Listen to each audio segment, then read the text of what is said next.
Hello, I am Ravindra Kumar Meena, Assistant Professor of Geography. I welcome you all in this class of Geography.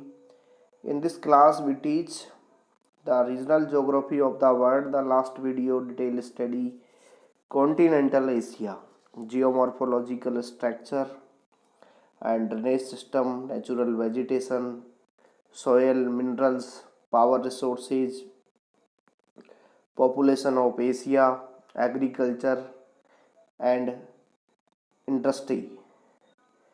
Today we will study the continental Europe. तो जैसा कि आपको विदित है कि हमने पिछले वीडियो में जितने भी वीडियो थे उनमें एशिया का प्रादेशिक भूगोल का अध्ययन किया था। आज हम यूरोप का प्रादेशिक भूगोल का अध्ययन करेंगे, जिसमें सबसे पहले हम general introduction of Eurasia, Europe महाद्वीप, सबसे पहले हम देखें कि इसका सामान्य परिचय। तो जितने भी भूगोल वेत्ता हुए हैं उन्होंने यूरोप और एशिया जो महाद्वीप है उसको यूरेशिया के नाम से संबोधित किया है। बिल्कुल एशिया महाद्वीप के पीछे की तरफ जो महाद्वीप है, कटा फटा सा छोटे छोटे देशों में बटा हुआ है, वो यूरोप महाद्वीप है। यूरोप एक छोटा महाद्वीप है, लेकिन इसके विभिन्न भागों में भौगोलिक विशेषताओं के साथ साथ सांस्कृतिक और राजनीतिक दृष्टि से महाद्वीपीयता के लक्षण होते हैं। महाद्वीपीयता के लक्षण में एक बड़े भूभाग पे देखा जाता है कि किस प्रकार की संस्कृति है, राजनीतिक दृष्टि से किस प्रकार का माहौल है, भौगोलिक रूप से किस प्रकार की संरचना है, उससे उसकी महाद्वीपीयता प्रदर्शित होती है। देखने में भले ही ये महाद्वीप छोटा है, लेकिन इस महाद्वीप का जो प्रभाव रहा है विश्व पे, वो रहा है नवाचार यानी इनोवेशन, शासन और क्रांतियाँ, एम्पायर एंड रेवोल्यूशन। दुनिया ने यूरोप की क्रांति और यहाँ का शासन देखा है।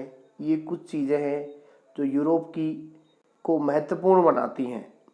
यानी आकार में भले ही ये महाद्वीप छोटा है, पर ये कुछ विशेषताएं हैं जो इसकी स्पेशलाइजेशन देती हैं। ये महाद्वीप को हम पढ़ेंगे, लगभग 5 भागों में बांटा गया है इसको। पश्चिमी यूरोप, ब्रिटिश द्वीप समूह, उत्तरी यूरोप, दक्षिणी यूरोप जो भूमध्य सागर के पास है, और पूर्वी यूरोप। इस मैप को आप देखिए कि यूरोप जो महाद्वीप है उस अटलांटिक महासागर से लेके आगे की तरफ काला सागर, दक्षिण की तरफ भूमध्य सागर, और इसमें हम देखें इधर से तो ये आइसलैंड है, आर्कटिक सागर है, नॉर्वे सागर है, नॉर्वे, स्वीडन, ओस्लो, स्कैंडिनेविया के नाम से जाने जाते हैं ये, Stockholm, Petersburg, Belarus, Ukraine, Romania, Bulgaria, Macedonia, Switzerland, Austria, Germany, France, Spain, United kingdom, ये ब्रिटेन द्वीप समूह है। और नीचे की तरफ अगर हम देखें तो ये भूमध्य सागर, एशिया की कंट्री टर्की नज़र आ रही है, टर्की के ऊपर काला सागर नज़र आ रहा है, फिर उसके ऊपर रूस। यानी इस महाद्वीप को अगर आप देखोगे तो इसमें छोटे छोटे देश नज़र आ रहे हैं। इसका तटरेखा कटी फटी नज़र आ रही है, और ये महाद्वीप में कई छोटे छोटे देश नज़र आ रहे हैं। बिल्कुल छोटे छोटे देशों से मिलके ये बना हुआ है। यहाँ पे विभिन्न प्रकार की संस्कृतियाँ हैं, अलग अलग राजनीतिक माहौल है, अलग अलग देशों में क्रांतियाँ हुई हैं। हम हिस्ट्री पढ़ें तो द्वितीय विश्व युद्ध में यहाँ पे हिटलर, मुसोलिन जैसे शासक हुए हैं, ये वो इसी महाद्वीप से थे, यूरोप महाद्वीप से ही। अब हम चर्चा करते हैं कि इसकी लोकेशन और एक्सटेंशन क्या है, कि ये महाद्वीप जो पृथ्वी का जो गोलार्ध है, ग्लोब है, उस पे कहाँ स्थित है।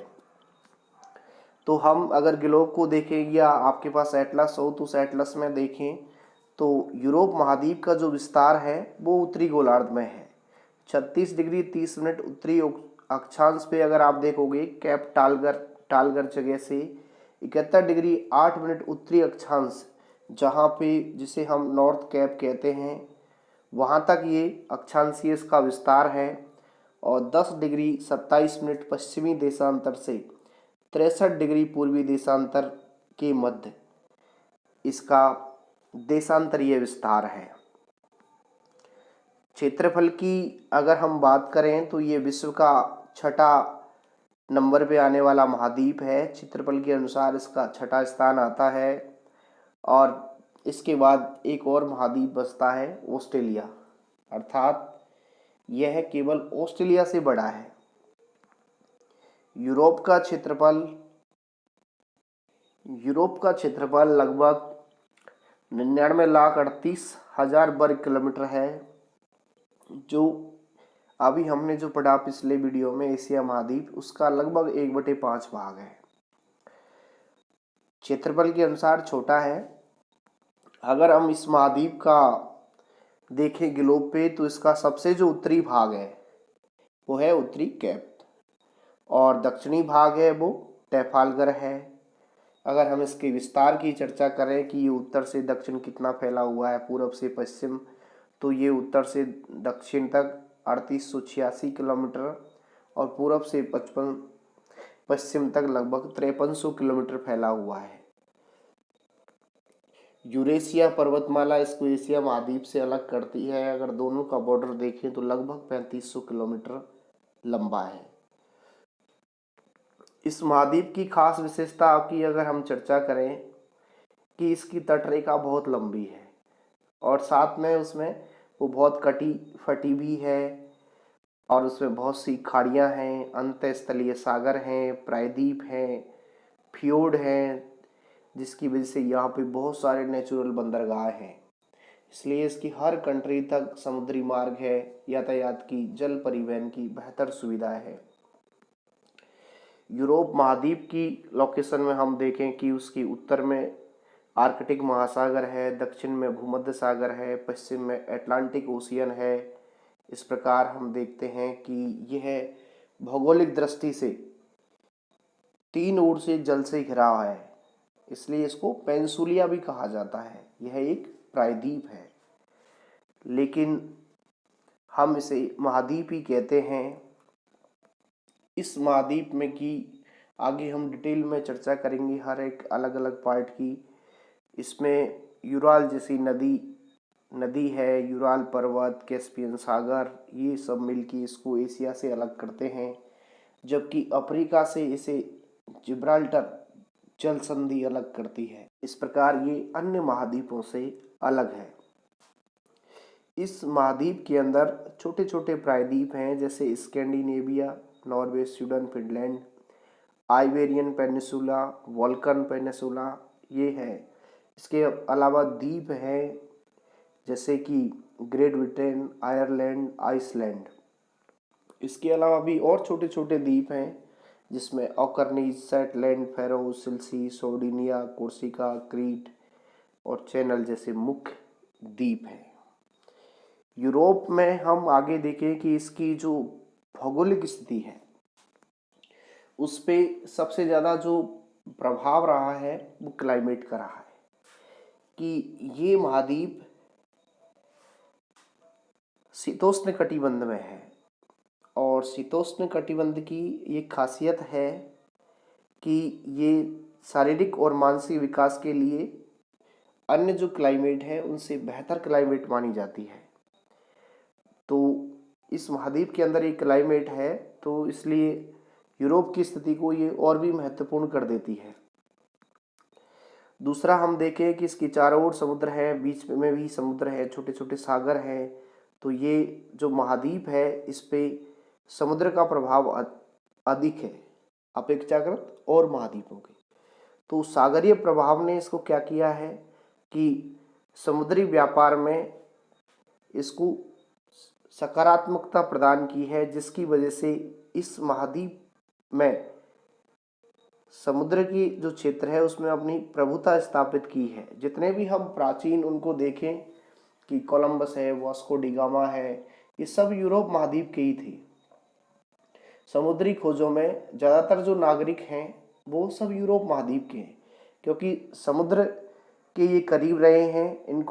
इन्होंने इसको एक अवसर के रूप में लिया और विश्व के अनेक स्थानों की खोज की। दूसरा पक्ष अगर हम देखें तो इस महाद्वीप का जो अधिकांश भाग है वो शीतोष्ण कटिबंध में स्थित है, इसलिए ये यहाँ पे ना तो ज़्यादा बहुत ज़्यादा ठंड है ना गर्मी है। जलवायु उपयुक्त है, पहले भी हमने चर्चा की है। इसलिए ये यूरोप की जो औद्योगिक, वैज्ञानिक, आर्थिक उन्नति है उसके पीछे भी यहाँ की क्लाइमेट का ही प्रभाव है, जिसकी वजह से यह महाद्वीप ने सबसे ज़्यादा डेवलपमेंट किया है।